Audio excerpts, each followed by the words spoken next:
ये दिया है, तो इसी का यादगार आज भक्त शिवरात्रि पर शिव जी पर आग और धतूरा चढ़ाते हैं। तो संगम के इन अंतिम पलों में जब हमें बहुत जल्दी आदि स्वरूप के नजदीक पहुंचना है, तो हमारे अंदर की कड़े से कड़ी बीमारी की को विदाई लेने का समय आ चुका है।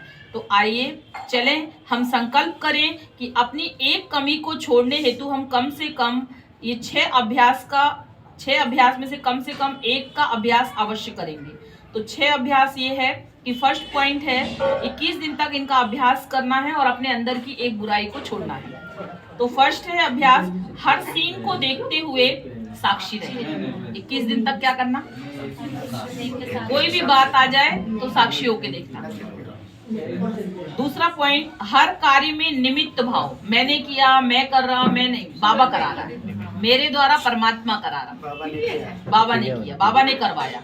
निमित्त भाव रखना है, निर्माण भाव रखना है और निरहंकारी बनकर सेवा करना। कोई अहंकार नहीं, कोई नाम की इच्छा नहीं, मान की इच्छा नहीं, शान की कोई इच्छा नहीं। फिर अगला पॉइंट, हर एक आत्मा को बाप समान दिल से दुआएं देंगे।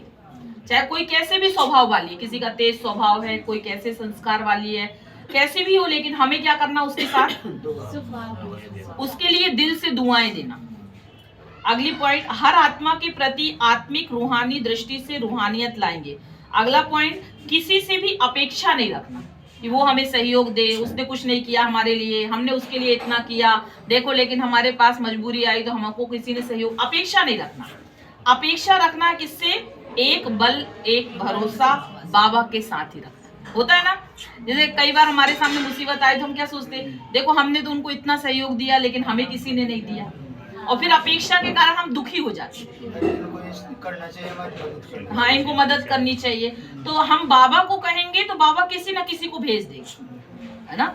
आप ऑटोमेटिक बाबा किसी को भेजेगा, कहेगा जाओ उनकी सेवा करके आना। उसकी बजाय बाबा से कहो, बाबा से बोलेंगे तो बाबा किसी ना किसी आत्मा को निमित्त, और बाबा को जिसका भाग्य बनवाना होगा उसी से करवाएगा। अपेक्षा बाबा से रखो, बाबा से रखना, किसी इंसान से नहीं। और हम रखते किससे, रखते ना कि देखो हमारी मुसीबत आई तो कोई ने साथ नहीं दिया, और हम उसे ही याद करते हैं कि वो अपने मदद करे तो और हो सकता है वो कमजोर आत्मा हो, क्योंकि वो कमजोर आत्मा है, तो जो कमजोर आत्मा होगी वो मदद नहीं कर सकता, बाबा उससे भी वो, क्योंकि जो मजबूत आत्मा होगी वही तो सहयोग कर सकता है। तो बाबा को पता है ना किसको निमित्त बनाता है। तो बाबा, तो इसलिए बाबा ने ये पॉइंट 6 पॉइंट बहुत अच्छे दिए हैं। एक तो पहला साक्षी होकर देखना, हर बात को निमित्त भाव से सेवा करना, कोई अहंकार नहीं, बाबा करा रहा, हर आत्मा को दिल से दुआ देना और हर आत्मा के प्रति आत्मिक रूहानी दृष्टि रखना और किसी से भी अपेक्षा नहीं रखना, एक बल एक भरोसा एक बाबा से ही अपेक्षा रखना।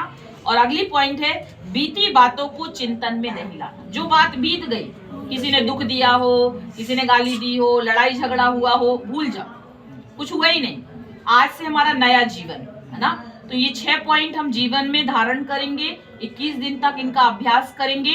तो इसी का अभ्यास करते हुए ये 21 दिन तक मतलब हम सब अभ्यास करेंगे और अपने अंदर जो एक बुराई है, कोई भी, सबको पता होती है कि हमारे अंदर कौन सी कमी है और उस कमी के कारण हम पीछे रह जाते हैं। हम बढ़ना आगे चाहते हैं लेकिन वो कमी हमें पीछे धकेल देती है। तो उस कमी को 21 दिन के अंदर हम उसको स्वाहा करेंगे। तो उसमें फिर क्या करना है, सभी भाई बहनों को 21 दिन का चार्ट भरना है ना।